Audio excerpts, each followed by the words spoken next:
오늘의 말씀은 요한복음 4장 5절에서 15절입니다. 예수께서 사마리아에 있는 수가라는 마을에 이르셨다. 이 마을은 야곱이 아들 요셉에게 준 땅에서 가까운 곳이며 야곱의 우물이 거기에 있었다. 예수께서 길을 가시다가 피로하셔서 우물가에 앉으셨다. 때는 오정쯤이었다. 한 사마리아 여자가 물을 기르러 나왔다. 예수께서 그 여자에게 마실 물을 좀 달라고 말씀하셨다.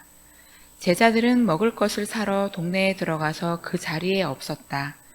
사마리아 여자가 예수께 말하였다. 선생님은 유대 사람인데 어떻게 사마리아 여자인 나에게 물을 달라고 하십니까? 유대 사람은 사마리아 사람과 상종하지 않기 때문이다. 예수께서 그 여자에게 대답하셨다.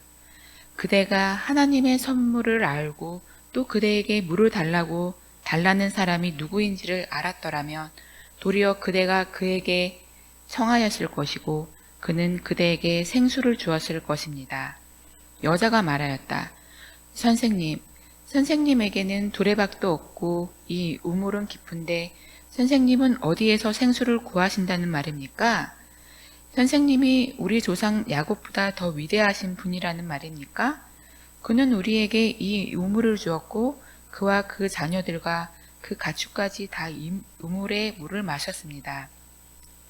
예수께서 말씀하셨다. 이 물을 마시는 사람은 다시 목마를 것입니다. 그러나 내가 주는 물을 마시는 사람은 영원히 목마르지 아니할 것입니다. 내가 주는 물은 그 사람 속에서 영생에 이르게 하는 샘물이 될 것입니다. 그 여자가 말하였다.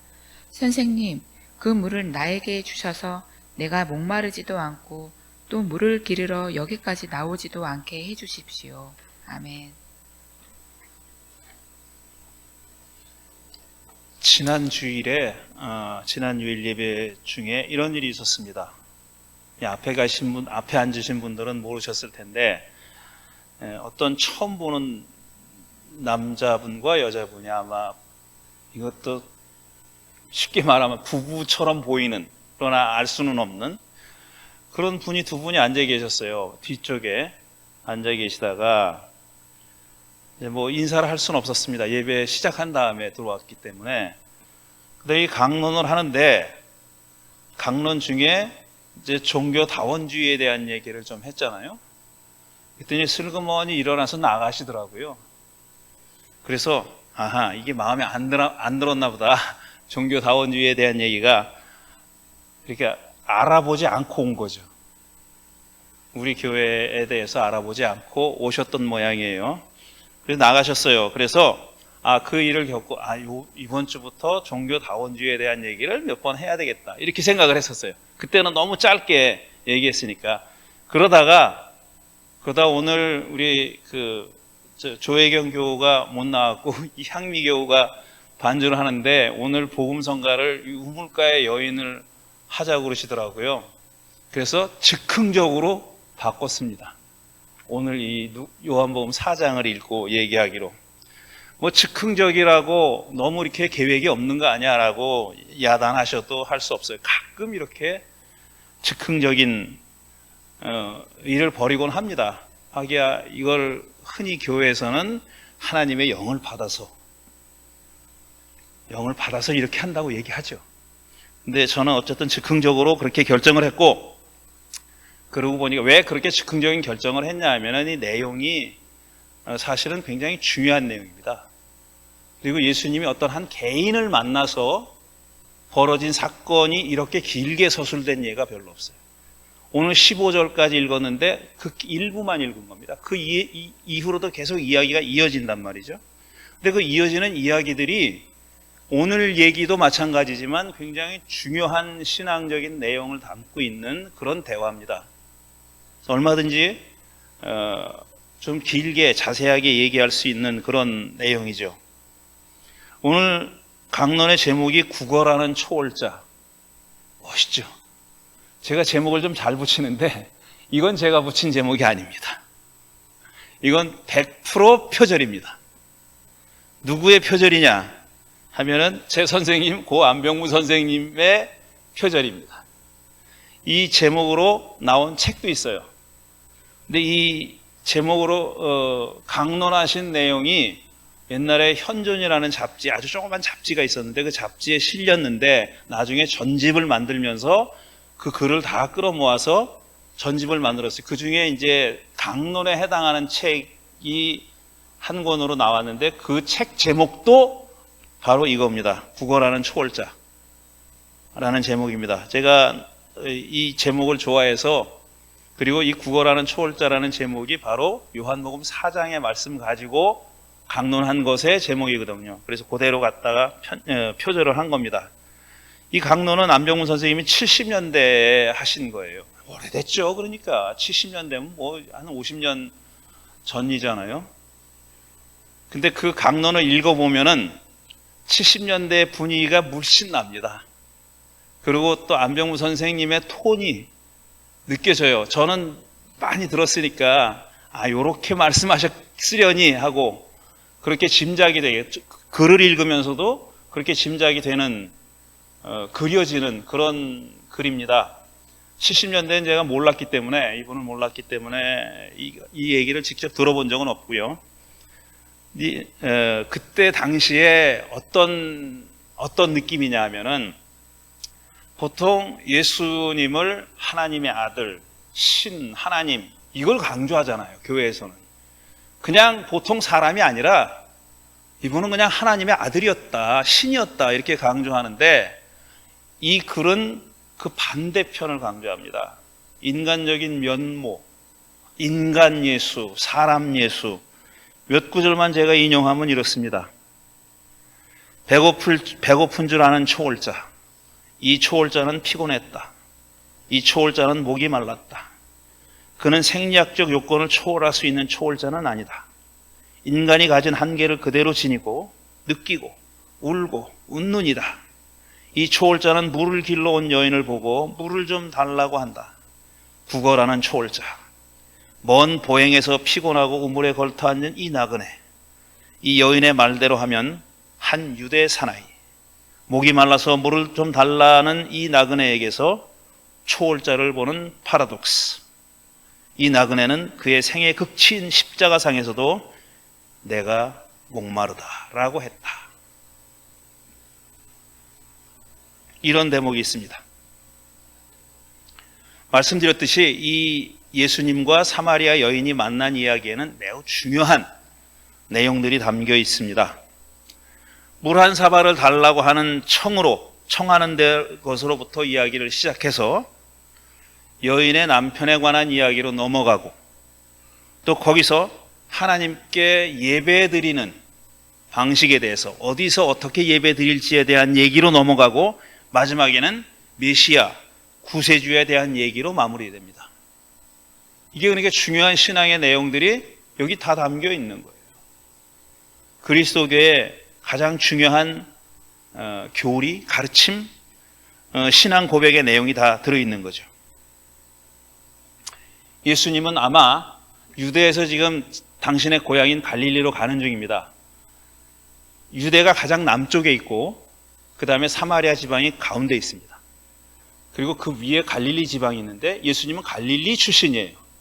지금 유대에 내려와서 하나님 나라 복음을 전하다가 고향으로 돌아가는 길인데, 이 유대 사람들은 예수님에 대해서 그렇게 이게 환영하진 않았어요. 반겨하진 않았어요. 그러니까 니까짓게 뭘, 이런 태도를 겪었습니다. 그리고 아마 그 냉대, 유대인들에게 당했던 유대 지역, 그렇게 유대인, 통칭 유대인이 아니라 이 셋으로 나누면 유대 지역에 살던 유대인, 지들이 제일 잘난 줄 알아요, 이 유대인들은. 그리고 사마리아 사람들은 인간 취급 안 하고, 또 갈릴리 사람들은 천대했습니다. 자기네가 정통 유대인이라고 생각했던 사람이에요. 그게 유대 지역에 살고 있는 사람이고, 예루살렘이 바로 거기 있어요. 그러니까 자기가 이제 최고인 거예요. TK야 말하자면, 우리로 얘기하면 TK라고 자부하는 사람들이에요. 근데 거기서 이제 예수님이 환영받지 못하고 냉대를 받았단 말이에요. 그 피곤한 상태에서 이제 갈릴리로 가는 겁니다. 당신의 고향으로. 그런데 대부분 유대 사람이 갈릴리 있거나 갈릴리 사람이 유대에 올 일이 있으면은 사마리아 땅을 밟으려고 하지 않았습니다. 왜? 거기는 더러운 땅이에요. 그래가지고 유해해서 갔어요. 고생을 사서 하는 거예요. 고생을 사서 하는 한이 있더라도 내 사마리아 땅은 이것들하고는 상종하지 않는다.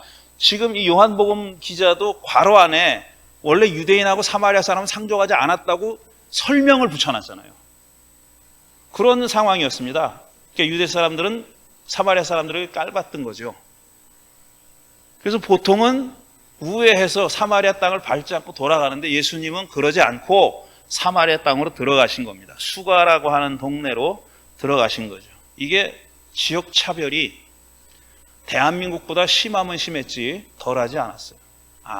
뭐 비교할 수 없이 심했다고까지 말해도 됩니다.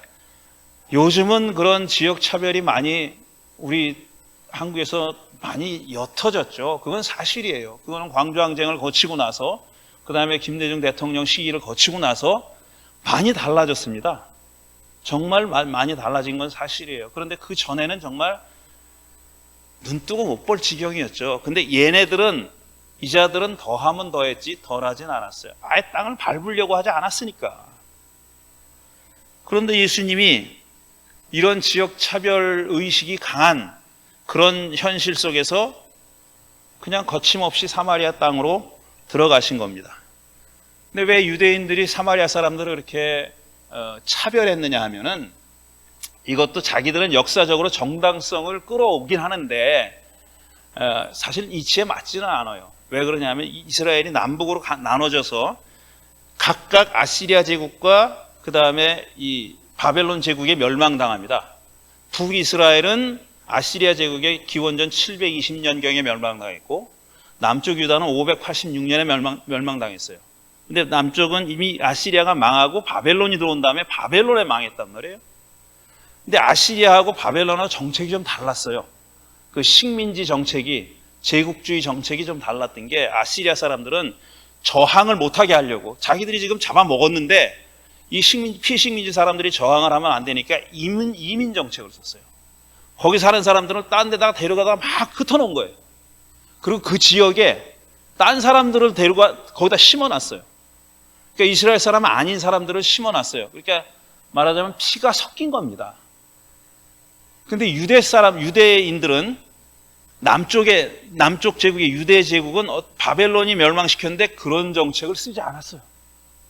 일부만 바벨론으로 포로로 잡아가고 그 사람들은 그냥 거기 남겨놨습니다. 대부분의 유다의 인구는 자기 본토에 살았어요. 그러니까 상대적으로 혼혈이 되지 않은 거예요. 그러니까 자기들이 혈통을 지킨 게 자기들이 잘나서 그런 게 아니거든요. 자기들을 지배했던 제국의 정책이 달랐을 뿐이에요. 그래서 북쪽을 지배했던 아시리아는 그런 정책을 써가지고 이제 말하자면 피가 더러워졌다고 유다 사람들이 깔본 겁니다. 사마리아 사람들을. 그거 웃기지 않아요? 자기들 잘나서가 아니야. 무슨 저항을 해가지고 우리가 뭐 혈통을 지켰다 이게 아닙니다. 제국이 정책이 달랐기 때문에 그랬는데 그걸 근거로 해가지고 사마리아 사람들을 얕보고 차별한 거예요. 대한민국도 비슷하죠. 비슷하잖아요. 근데 예수님은 이상하게도 예수님은 그런 거 정말 아랑곳하지 않았어요. 인간 예수는 그런 것 아랑곳하지 않았어요. 사마리아 땅으로 저벅저벅 들어가가지고 우물가에서 너무 갈증이 심하니까 앉아서 쉬다가 제자들은 먹을 거를 구하러 마을에 들어가서 혼자 계시는데 어떤 여인이 물을 기르러 나온 겁니다. 때는 정오쯤이라고 그랬어요. 한낮에 물을 기르러 나온 겁니다. 이게 드문 일이죠. 흔한 일은 아니에요. 왜냐하면 우물가라는 장소는 여인들의 장소입니다. 남자들이 가는 데가 아니에요. 여인들이 모여서 서로 물을 기르면서 이야기도 하고 남편 뒷담화도 하고 뭐 소문도 만들어내고 막 이게 우물가입니다. 우물가인데 이 여인이 우물가에 물을 기르러 왔는데 웬 남자가 앉아 있는 겁니다. 근데 그때는 행색을 보고 이 사람이 어디 출신이구나, 어디 속한 사람이구나를 알아봤다는 겁니다. 그러니까 이 사람이 당신은 유대 남자인데 왜 나한테 물을 청하는 겁니까? 라고 물어보잖아요. 그러니까 딱 보고 아는 거예요. 이 여자는 겉모습을 보고 이건 유대 사람이다라고 안 건데 정확하진 않아요. 왜냐하면 유대 사람이 아니거든, 예수님은. 갈릴리 사람이거든. 근데 적어도 이 사람이 착각을 했거나 분명한 거는 사마리아 사람이 아닌 거는 아는 거예요. 근데 유대 사람인지 갈릴리 사람인지 그건 구별하기가 어려웠을지도 모르죠. 그래서 어쨌든 유대 남자가 왜 나한테, 이 사마리아 여자인 나한테 물을 달라고 청합니까? 그렇게 얘기한 거죠. 예수님이 물 한 사발 달라고 그렇게 부탁을 하니까.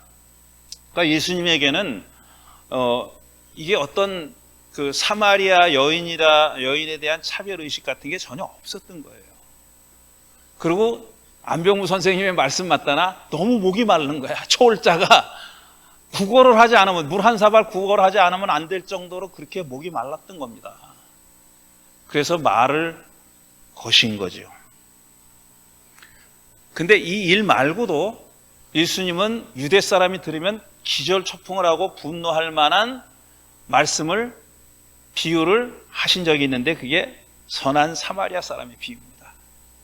선한 사마리아 사람의 비유. 어떤 사람이 강도를 만났는데 처음에 제사장이 지나가다가 그냥 스쳐 지나갔고, 그 다음에 레위 사람이 그냥 스쳐 지나갔고, 그 다음에 누가 나와야 되냐면 그냥 평범한 유다 사람이 나와야 되는 거예요. 3세번의 법칙에 의하면 제일 높은 놈이 제사장이 나오고 그 다음에 레위 사람이 나오잖아요. 그 다음 듣는 사람들이 기대는 유다 남자가 지나가겠지 이렇게 생각하고 있는데 예수님은 사마리아 사람이 지나갔다 그런 거예요. 근데 그 사람을 도와준 자는 누구냐? 제사장도 아니고 레위 사람도 아니고 그 사마리아 사람이 들쳐업고 가서 여관까지 가서 돈을 주면서 이 사람을 좀 돌봐달라고, 나중에 돈이 더 들면 내가 오다가 다시 주겠다고 이렇게 얘기한 거예요. 우리는 그 차이를 모르니까, 지역 감정의 고를 모르니까 뭐 사마리아 사람이라고 얘기한 게 별거 아닌 것처럼 보이지만 그걸 듣는 사람들은 때려 죽이고 싶은 얘기입니다. 그 비유를 얘기한 예수님을 용납하기 힘든 거예요. 그런 정도입니다. 그럴 정도로 예수님은 사마리아 사람에 대한 어떤 편견 같은 게 없었던 거예요. 근데 우물가에서 이런 일이 벌어졌으니 여자가 깜짝 놀란 거죠. 웬 행색을 보아하니 유대 남자처럼 생긴 남자가 우물가에 앉아 있는 것도 이상한데 자기한테 물을 달라고 말을 건다는 거예요. 복음서 기자가 서로 상정 안 했다고 얘기하잖아요. 강조하려고. 상정 안 했습니다. 그런데 예수님이 먼저 말을 걸었어요. 그랬더니 여자가 당신 왜 나한테 그렇게 얘기하냐고. 아마 그때 우물가가 한적했던 모양이죠.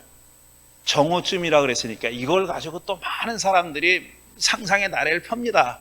이 여자가 왜 남들은 물을 안 기를 때 정오에 나왔겠느냐. 뚜약볕이 내리쬐는데 나온 사정이 있을 거다. 보통 아침 일찍이나 저녁 해진 다음에 서늘할 때 나와서 물을 기를 때인데 왜 이 여자가 정오에 나왔느냐.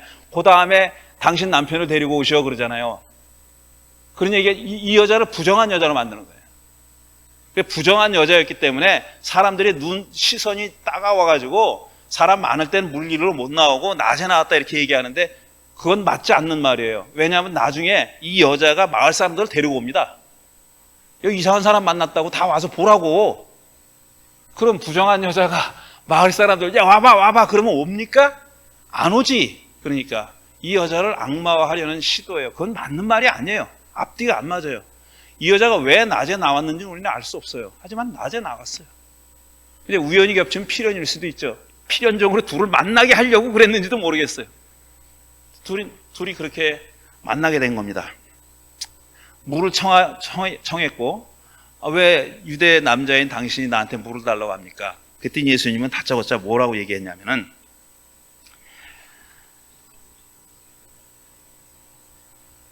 어디 갔어? 내가 적어놨는데. 여기군요. 그대가 하나님의 선물을 알고 또 그대에게 물을 달라는 사람이 누구인지 알았더라면 도리어 그대가 그에게 청했을 것이고 그는 그대에게 생수를 주었을 것입니다. 이렇게 얘기해요.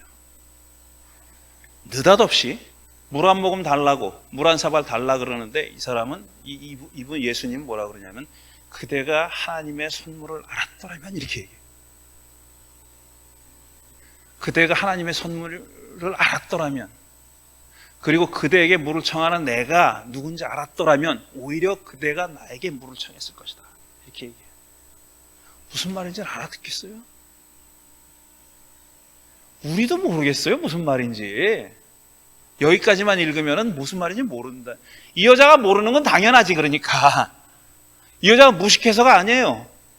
그 당시의 상황이 우리가 아는 것보다 자기 일이니까, 자기가 처한 상황이니까 이 차별과 이런 거에 대해서 너무 잘 알고 몸으로 느끼고 겪는 사람이지 않습니까?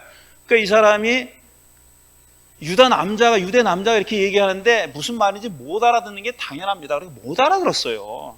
그러니까 못 알아듣는 거 가지고 뭐라 그러면 안 돼. 이건 모를 수밖에 없는 거예요. 근데 예수님은 중요한 얘기를 하는 겁니다. 하나님의 선물이 뭔지 알았더라면 이렇게 얘기해요. 지금 예수님은 어쨌든 당신이 갈증이 생겨가지고 물을 달라고 청한 거예요.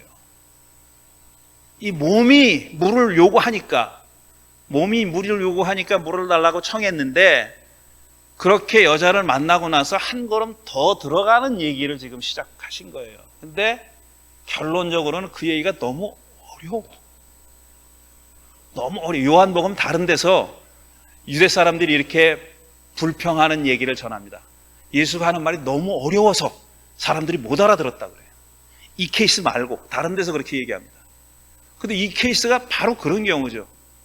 느닷없이 물 달라 그러더니 갑자기 하나님의 선물 운운하니까 뭔 말인지 알 수가 없어요, 이 사람은. 그러니까 이 여자가 또 다르게 얘기합니다. 이 우물은 우리 조상 야곱이 줬고 이런 얘기를 계속해요. 계속 이 여자는 지금 몸의 갈증을 해소해주는 물에 대해서 얘기하고 있습니다. 근데 예수님은 이미 주제가 거기서 한 걸음 넘어가서 계속 이 얘기를 전개하시는 거예요. 앞으로 계속 두세 번 이 얘기를 할 거니까 자세하게 얘기하지 않겠습니다. 그래서 예수님이 마지막에 서로 교감을 할 수 있는, 너무 차원이 다른 얘기를 하니까, 차원이 높은 건 사실이지만 높다고 해서 예수님이 여자를 깔보고 하는 게 아닙니다. 깔봐서 얘기하는 게 아니라 다른 차원이라는 것을 이해시키는 게 필요했던 겁니다. 다른 차원이라는 것을 서로 지금 내가 얘기하는 물은 몸으로 들어와 가지고 나의 갈증을 해소시키는 그런 물 얘기가 아니라, 그 물도 필요하지만 내가 지금 얘기하는 건 하나님의 선물로서의 물을 얘기하는 거야. 그 안에서 솟아나는 그런 하나님의 선물을 얘기하고 싶단 말이야. 이거 얘기하는데 이 여자가 못 알아들어요. 안타깝게도. 근데 예수님 포기하지 않아요. 그래서 뭐라고 얘기하냐면 마지막에, 오늘은 읽지 않았는데 그대의 남편을 데리고 오시오. 그래.